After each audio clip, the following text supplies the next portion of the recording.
Ziekenhuis de Sionsberg in Dokkum is weer iepen. Zo'n 34 meiwerkers ben jood aan de slag gaan. In totaal zijn er in het nieuwe zorgcentrum 100 volslijne banen beschikbaar. Dat is een tredde van wat er in de oude Sionsberg voor het faillissement aan werk wie. In Tialf wordt wetenschappelijk onderzoek gedaan naar de ideale reetrietslag. Onderzoeker Eline van der Kruk van de TU Delft maakt een computermodel dat voorziet met hokkerslag de meeste snelheid te krijgen is. Reetrietste Lotte van Beek die je van de mei aan de meetings om het model te testen. De taxage van de moezenskeer aan het boerenloon is nog net ondergang. Taxateurs van het Faunafonds moeten eerst opdracht krijgen van de provincie voordat ze het veld in kennen. Maar omdat moezen geen beschermde beestensoort binnen, vallen ze officieel net onder het werk van het Faunafonds.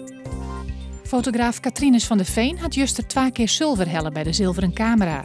Maar deze foto won hij in de categorie Binnenlands Nieuws. Minister Kamp die trok het Ruud naar actievierende Grenzenshut. En in de categorie Natuur en Milieu maar deze foto van de eerste reetrieders op natuurreis.